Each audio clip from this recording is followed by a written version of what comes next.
Halo pecinta Bravos di mana saja Anda berada, kita jumpa lagi dalam program Visi Indonesia Baru. Kali ini kembali menampilkan sebuah webinar yang diselenggarakan oleh Fox Point Indonesia dengan tema Pro Kontra IKN Nusantara. Antoni Budiawan mengatakan bahwa IKN kalau dilihat berdasarkan konsep ekonominya, pembangunan ibu kota baru ini sebagai upaya untuk memperatakan ekonomi hanyalah sebuah ilusi. Dan secara formal, hukum formal atau berdasarkan konstitusi negara, IKN ini juga menyalahi berbagai macam undang-undang dan turunan-turunannya terkait dengan otonomi daerah. Bahkan disebutkan bahwa IKN kalau dilihat dari undang-undangnya itu telah merampas hak-hak pemerintah daerah. Sesuai dengan undang-undang yang berlaku, maka IKN tidak bisa dipimpin oleh sebuah pemerintahan daerah tersendiri yang bernama otorita.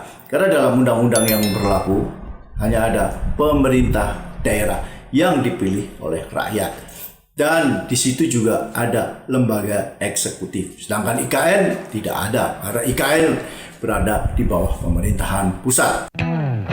Bravos, your digital radio station. Saya bicarakan konsep, bukan masalah pemindahan ibu kota, bukan masalah itu, karena pemindahan ibu kota sendiri itu adalah hak dari eksekutif sepanjang itu dilakukan menurut peraturan dan undang-undang yang berlaku. Termasuk juga dengan karena ini adalah ibu kota negara, ya termasuk prosedur-prosedur yang layaknya adalah untuk pemindahan ibu kota. Tapi saya tidak menyoroti itu, tapi yang saya menyoroti adalah dua, yaitu mengenai konsepnya sendiri, yaitu pembuatan undang-undang, dan yang kedua adalah mengenai keuangan negara. Jadi saya di sini ada tiga, yaitu konsep otorita untuk ibu kota negara yang melanggar undang-undang, dan di sini sekaligus saya mengatakan melanggar kedaulatan daerah. Di sini implikasinya otorita bisa dikatakan sebagai aneksasi daerah. Begitu. Pemindahan ibu kota negara untuk pemerataan ekonomi ini hanya ilusi dan membahayakan keuangan negara. Dan yang ketiga kita lihat fenomena ghost cities, ya, di mana kegagalan pembangunan kota dari scratch. Ya, di sini ada artinya kalau kita lihat kota Nusantara ini pembangunan kota dari scratch. Dan di sini banyak sekali kegagalan-kegagalan dan sudah ada bukti-bukti teori-teori dari pembangunan kota bagaimana selayaknya. Pertama adalah saya menulis supaya lebih gampang itu bahwa Undang-Undang Nomor 3 Tahun 22 yang baru kita sahkan hanya merujuk kepada Undang-Undang Nomor 29 Tahun 2007 mengenai kekhususan ibu. Nah, di sini adalah tidak mempertimbangkan yang lainnya, seolah-olah yang lainnya itu langsung otomatis mengikuti bahwa apa yang berlaku untuk DKI, ya, daerah khusus ibu kota Jakarta, juga berlaku untuk otorita. Nah, itu cara berpikirnya. Mutatis mutandis, semua berlaku. Menurut Undang-Undang Dasar, tadi sudah dikatakan oleh Pak Direktur, ya, bahwa banyak sekali bahwa mengambilnya dasarnya 18B. Nah, tentang otonomi daerah, menurut Indonesia terdiri dari daerah. Jadi Indonesia ini terdiri dari daerah yang dinamakan provinsi, kabupaten, dan kota. Masing-masing kepala daerah adalah gubernur, bupati, dan wali kota. Dan dipilih secara demokratis, menjalankan otonomi seluas-luasnya. Itu yang dikatakan tadi pasal 18. Jadi ini adalah saya satukan dalam poin 2 itu. Lalu apa itu presiden? Presiden adalah pemegang kekuasaan pemerintahan yang dinamakan pemerintah pusat. Jadi untuk membedakan dengan pemerintah daerah yang mempunyai wewenang menjalankan otonomi daerah seluas-luasnya. Jadi presiden itu adalah pemerintahan pusat. Artinya presiden tidak bisa mempunyai daerah. Itu sebagai konsekuensi, karena presiden ini kita ada terdiri dari daerah, kita ada kepala negara. Jadi kepala negara ini tidak boleh memiliki daerah. Tidak bisa ada pemilik daerah itu. Kalau dia memiliki daerah lalu ditaruh di bawah kementerian, maka itu akan menjadi aneksasi. Namun presiden bisa beroperasi, bisa mempunyai kantor-kantor atau pemerintahan pusat itu bisa menjalankan urusan pemerintahan di salah satu daerah. Yaitu bisa di kota, bisa di mana saja. Ya, istana negara ada di mana saja bisa ada. Nah, presiden dibantu oleh menteri dalam menjalankan tugas dan urusan pemerintah pusat. Untuk tugas urusan termasuk untuk urusan tertentu dan khusus. Presiden dapat menugaskan menteri dan dapat memberi sebuah teritori, dapat diberi teritori yang biasanya disebut kawasan untuk menjalankan tugas khusus tersebut. Diberi kekuasaan khusus, umumnya kekuasaan administratif, dan tidak boleh mengambil atau mempunyai wewenang lebih dari kepala daerah di dalam kawasan tersebut. Sebagai contoh adalah kawasan perdagangan bebas dan pelabuhan bebas Batam, kawasan pariwisata Danau Toba yang mencakup 8 kabupaten, kawasan pariwisata Labuan Bajo, dan seterusnya dan seterusnya. Jadi mereka boleh mempunyai kawasan. Inilah kawasan yang disebut otorita. Tetapi milik daerah, tanah, dan sebagainya semua itu masih milik pemerintah daerah. Kawasan dengan wewenang atau otoritas khusus tersebut dikepalai oleh kepala otorita, benar. Tapi tunduk secara keseluruhan pada kekuasaan pemerintah daerah terkait pemerintahan daerah. Kemudian, kawasan adalah sebuah teritori untuk menjalankan tugas khusus tersebut. Kawasan pariwisata dan kawasan industri, kawasan pelabuhan bebas, dan sebagainya. Tapi daerah dan isinya di dalam kawasan adalah milik pemerintahan daerah. Dan harus tunduk pada peraturan daerah. Karena itu, kawasan bukan pemerintah daerah. Sehingga tidak boleh mempunyai semua perangkat daerah. Dan juga tidak bisa pungut pajak atau retribusi daerah yang diatur di dalam undang-undang tentang pajak daerah dan retribusi daerah. Jadi sejalan dengan itu, sumber pendapatan kawasan Batam misalnya masuk kategori penerimaan negara bukan pajak. Seperti layaknya badan layanan umum. Tidak ada kawasan yang mengambil pajak karena pajak adalah hak daerah. Jadi dia boleh PNBP. Bahkan badan pengusahaan Otorita Batam dapat memperoleh pendapatan dari APBN dan APBD. Bahkan dia dibantu oleh APBD sebagai bantuan dari pemerintah daerah. Di dalam peraturan kawasan pariwisata Danau Toba dinyatakan lebih tegas lagi bahwa badan pelaksana menerapkan pola pengelolaan keuangan badan layanan umum. Kemudian pendanaan penyelenggaraan Otorita Danau Toba bersumber dari APBN, APBD, dan sumber lain yang sah sesuai ketentuan peraturan perundang-undangan, yaitu PNBP. Karena kalau dia mengambil pajak, itu tidak sah. Oleh karena itu, kawasan sebagai bagian dari kementerian, ya sekali lagi, kawasan sebagai bagian dari kementerian di bawah presiden, tidak bisa dalam bentuk pemerintah daerah. Jadi pemerintah daerah khusus ibu kota Nusantara tidak bisa. Tidak boleh ada kata pemerintah daerah. Dan tidak bisa memiliki daerah. Jadi dia tidak bisa memiliki tanah kecuali diberikan hanya untuk mengelola teritori. Jadi, tapi dia tidak bisa mengambil PBB, pajak tanah, dan sebagainya. Dengan mengambil alih sebagian teritori daerah secara tidak sah, dalam arti secara tidak sah, nanti saya jelaskan kenapa, maka sama artinya dengan melanggar kedaulatan daerah atau sama dengan aneksasi. Pembentukan daerah baru atau pemekaran baru sudah diatur di dalam otonomi, undang-undang otonomi daerah, dan undang-undang pemerintahan daerah, undang-undang pemerintahan daerah. Jadi ini bertentangan dengan itu. Berarti bertentangan secara hukum, melanggar kedaulatan daerah, artinya aneksasi. Jadi dicaplok ini. Jadi arti khusus. Jadi kita ada pemerintahan daerah khusus.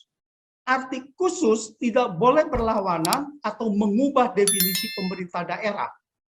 Jadi yang khusus itu pemerintahan daerahnya yang khusus.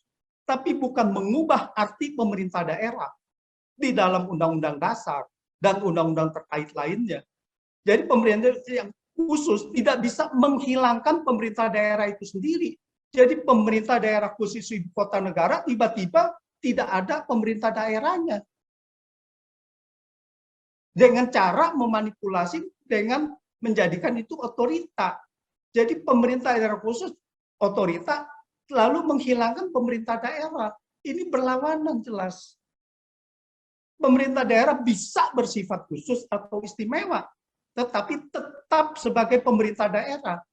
Jadi Yogyakarta, Jakarta, Aceh, semuanya adalah pemerintah daerah. Mereka ada khusus di dalam penataan dia punya pemerintahan. Jadi misalkan bahwa kekhususan itu dia tetap provinsi, misalkan tetap Jakarta yang tadi dikatakan bahwa dia tidak itu dipilih wali kota, atau kemudian di Yogyakarta bahwa gubernurnya sudah diatur, itu keistimewaannya, tetapi tetap pemerintah daerah. Kalau ibu kota negara Nusantara dibentuk sebagai kawasan atau otorita, maka ibu kota negara tidak memiliki semua perangkat yang dimiliki oleh daerah. Misalnya tidak boleh pungut pajak atau retribusi daerah di dalam teritori daerah yang menjadi hak pemerintah daerah. Jadi pengalihan sebagian daerah ke pihak lain, dalam hal ini otorita, hanya sah apabila mengikuti prosedur sesuai undang-undang pemerintahan daerah. Sorry sekali lagi, ini untuk pembentukan pemekaran daerah baru. Pengambil alihan daerah secara tidak sah sama artinya dengan aneksasi. Klaim ibu kota Nusantara dengan teritori di Kabupaten Penajam Pasar Utara tanpa prosedur sesuai undang-undang yang berlaku, berarti aneksasi. Dan tentu saja melanggar kedaulatan daerah. Jadi otoritas tingkat kementerian tidak bisa mempunyai daerah, sehingga tidak bisa menyelenggarakan pemerintahan daerah. Karena pada dasarnya pemerintahan pusat adalah pusat, tidak boleh ada tanah. Artinya pemerintahan daerah. Sebagai konsekuensi logis, Undang-Undang Ibu Kota Nusantara wajib batal demi hukum. Karena tidak ada dasar hukumnya. Semua pasal di dalam undang-undang tersebut akan bertentangan dengan Undang-Undang Dasar, Undang-Undang Pemerintahan Daerah, Undang-Undang Otonomi Daerah, Undang-Undang Pemilihan Umum, Undang-Undang Pajak Daerah dan Retribusi Daerah, dan undang-undang terkait lainnya. Sekarang kalau ada waktu, saya akan menjabarkan sedikit mengenai, nah di sini apa saja. Pemerintahan daerah khusus Ibu Kota Nusantara adalah pemerintah daerah. Disebutkan pemerintahan daerah yang bersifat khusus, khususnya adalah pemerintahan daerahnya, tetapi bukan menghilangkan pemerintah daerah itu sendiri yang menyelenggarakan urusan pemerintahan di Ibu Kota Nusantara. Nah, pemerintah daerah khusus Ibu Kota Nusantara yang selanjutnya disebut otorita adalah pelaksana kegiatan. Ini ya nomor itu. Lalu yang nomor 4 adalah otorita Ibu Kota Nusantara sebagai lembaga setingkat kementerian menyelenggarakan pemerintahan daerah khusus. Lalu kita lihat bahwa luasnya, ini adalah luas yang dianeksasi secara eksplisit. Jadi kalau kita lihat penyelenggaraan nomor 8 adalah penyelenggaraan pemerintah daerah khusus Ibu Kota Nusantara adalah otorita. Jadi bertentangan dengan itu tadi dikatakan yang B, di sini saya masukkan kepada B, negara mengakui dan menghormati satu satuan pemerintahan daerah. Jadi satuan pemerintahan daerah yang boleh bersifat khusus seperti DKI, seperti apa, tetapi tetap dalam konteks pemerintah daerah. Bukannya konteksnya pemerintahan daerahnya diubah atau bersifat istimewa yang diatur dengan undang-undang. Ya, khususnya diatur dengan undang-undang, istimewanya diatur dengan undang-undang. Pemerintahan daerahnya sudah ada undang-undangnya dan sudah disebutkan di dalam Undang-Undang Dasar. Jadi hanya pemerintah daerah yang bersifat khusus atau istimewa. Jadi pemerintah daerahnya yang bersifat khusus atau istimewa. Bukan bahwa pemerintah daerahnya itu berubah menjadi barang yang kita tidak mengerti. Otorita atau apa. Kalau ini bisa terjadi, Jadi semua daerah bisa dikuasai kementerian. Semua daerah bisa dianeksasi. Sifat khusus atau istimewa tidak bisa menghilangkan atau menghapus eksistensi pemerintah daerah. Sifat khusus atau istimewa bisa pengakuan penyampingan dalam pemilihan atau penetapan kepala daerah. Ya, jadi misalkan maksudnya di sini bisa khusus atau istimewa itu menyampingkan pemilihannya, DPRD-nya ya tidak ada, pemilihan kepalanya, gubernurnya untuk Yogyakarta dan sebagainya. Ya di sini kalau kita lihat adalah bahwa pembangunan Brasilia yang katanya untuk pemerataan, untuk itu ya, yang sekarang ini lagi ini kan ini hanya ilusi. Kalau kita lihat pembangunan ekonomi itu bukan tergantung letak dengan ibu kota. Tidak ada terbukti korelasi pembangunan ibu kota dengan pertumbuhan ekonomi. Bahwa di sini pada periode tinggi ya memang tahun 60 sebetulnya sudah selesai, tahun 61 itu, dan kemudian adalah periodenya dia lebih lanjut. Dan kalau kita lihat belanja negara ini tahun ini akan kontraksi. Tahun depan apalagi, tahun 2023 akan kontraksi. Jadi kapasitas kita punya keuangan ini sudah sangat sedemikian rupa berat, di mana rasio beban bunga terhadap penerimaan pajak tahun 2022 ini akan menjadi 26,9%. Kalau dianggap sebagai pendapatan negara, dia 22%. Ini sudah luar biasa besar. Jadi hanya sekian dari perpajakan itu hanya untuk pembangunan, tidak ada. Dan kita tahu bahwa defisit tahun depan itu sudah tidak boleh lagi melewati 3%. Nah, kalau kita lihat lagi sekarang, ekonomi kita menghadapi buah si malakama, maju kena, mundur kena. Sekarang kalau harga komoditas turun, pendapatan negara turun, maka keuangan negara akan terpuruk dan defisit neraca transaksi berjalan akan melebar dan rupiah terdepresiasi. Ini masalah keuangan, masalah ekonomi yang tidak terselesaikan, ini yang harus konsentrasi. Kalau harga komoditas tetap tinggi seperti sekarang, maka harga pangan dan inflasi domestik akan naik dan memicu instabilitas ekonomi dan politik. Kita lihat bahwa kedelai sudah tidak ada, bahwa daging mahal, mau mogok, dan semuanya minyak goreng dijatah dan sebagainya. Jadi APBN 2023 ini adalah bom waktu dan akan kontraksi tajam karena defisit akan menjadi ke 3% lagi. Artinya apa? Artinya kontraksi benar-benaran, dan pemerintah berupaya untuk mengambil pajak dari masyarakat untuk menambal ini. Jadi pembiayaan defisit 23 akan semakin sulit. Pembiayaan cetak uang dari Bank Indonesia sudah berakhir tahun ini. Karena itu pembiayaan APBN harus dari sektor perbankan dan pasar modal, dan itu menciptakan crowding out, bersaing dengan kredit komersial swasta, dan tidak ada dana untuk pembangunan ekonomi di ibu kota negara. Jadi sektor keuangan Indonesia sangat kecil, ya.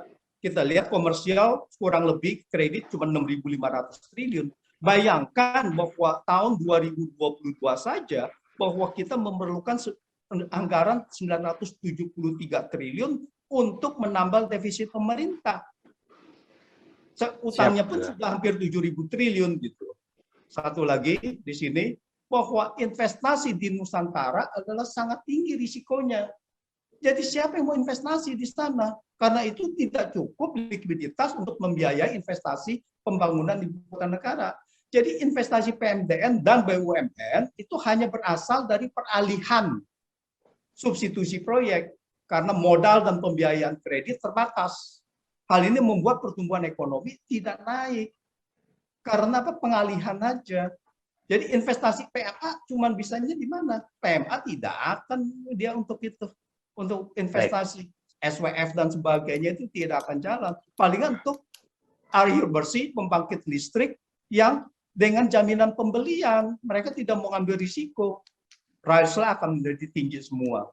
Nah, jadi Jakarta itu akan tetap menjadi magnet investasi dengan penduduk 11,25 juta dan Jabodetabek 30 juta lebih, maka perpindahan 1 juta penduduk tidak masalah. Lebih dari 70% penduduk Jakarta merupakan usia produktif. Jakarta akan menjadi pusat budaya dan sejarah, prasyarat penting dalam pengembangan kota, pembangunan kota, Jumlah penduduk Nusantara dan Kalimantan sangat sedikit, kemungkinan relokasi pabrik sangat minim. Pabrik di area Jabodetabek relatif sangat efisien, Pulau Jawa dan Sumatera dengan jumlah penduduk sekitar 80% tetap menjadi penggerak ekonomi dan pasar utama. Sedangkan jumlah penduduk Kalimantan relatif sangat sedikit, di bawah 9%. Jadi Nusantara berpotensi juga menjadi ghost city seperti Naypyidaw di Myanmar dan sebagainya.